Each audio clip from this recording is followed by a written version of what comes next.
All right, folks, we're going to take a quick look and make sure we know what we're doing here with these molar conversions. Now, we're always going to have this little diagram here, and this helps us out a lot because wherever we start on this, we can go somewhere that is asked of us. So, for example, on this first one, and this is a review, we're starting with moles right here. So we're actually starting in the middle, and we're supposed to calculate the mass. So we'd be going this way right here. Now, a lot of easy things to think about here as far as going back to unit conversions and thinking about, well, if I have a unit conversion right here, I know that if I have moles up here, I just put moles on the bottom.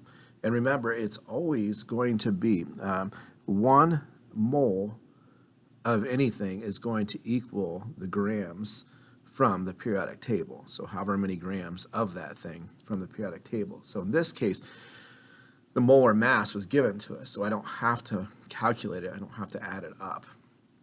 And that's nice. And when they give that to you, just go ahead and use that. So, example here, we have 1 mole of whatever we're talking about is equal to 16.00 grams, because right here it says that mole.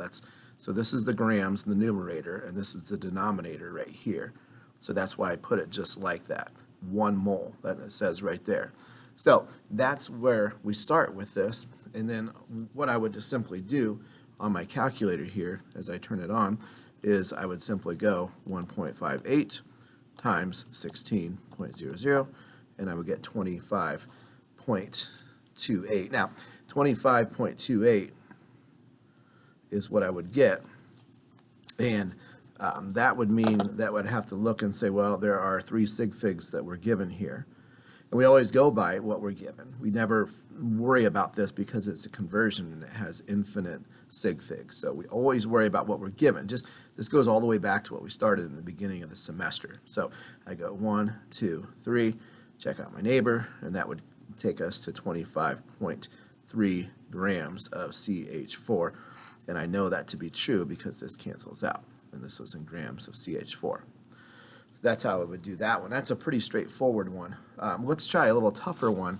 If we go all the way down to this one right here, we can see there's 2 steps, and that's because we're starting with molecules. Well, if we go up here, we're going from molecules, and it's asking us, if you look, for grams. How many grams do we have? So I'd have to go from molecules to grams. So that's a 2-stepper there.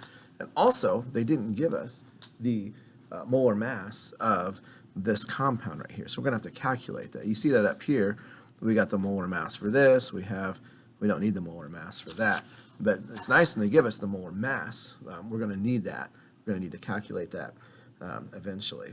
Okay, so if we go ahead and think about this, and remember, just to kind of get that out of the way, Fe, there are two moles of that. S, there would technically be 3, and oxygen, there would be 3 times 4, which would be 12. So we would go through and do that right there. So I would need my periodic table, and I'd look up. So I know oxygen 16.0, sulfur would be 32.07. You got that right there. And then our good buddy iron is right there, 55.84. 55.84, and I would multiply all that out there and add all that. Just a quick review, just to remind you how we do that, because it's been a while. So right here, I'd say, okay, if I start with these molecules here, again, I like to do it this way. I like to say, okay, molecules on bottom, and I always know that based off of this, that 1 mole equals 6.02 times 10 to the 23rd molecules.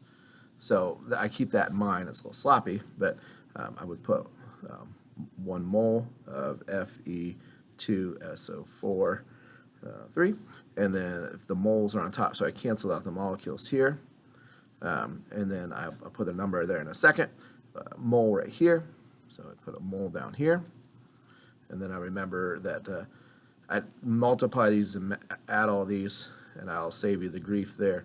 399.88 grams, and this would be 6.02 times 10 to the 23rd, because again up here it tells us that when you're going this way, when I'm given molecules and I'm going this way, I need to divide by the Avogadro's number and then multiply by the grams, or multiply, excuse me, by the molar mass. And this is from the periodic table. A little hard to see that, but I get those numbers from the periodic table.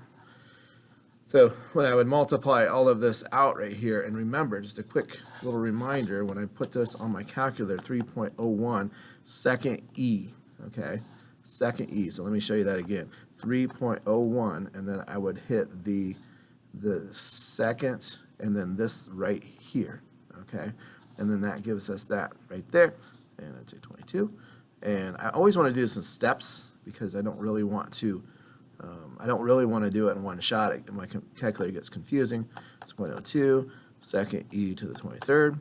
Again, I'm going to hit enter on that, and then I'm going to go ahead and then multiply that by 399.88, and I would get this number, 19.994.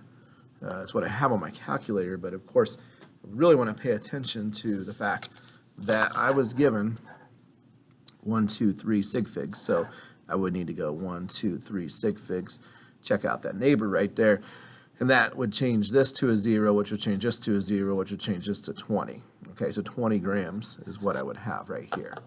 So that's what I would go with on that. So again, these are a little easier, this is a little tougher.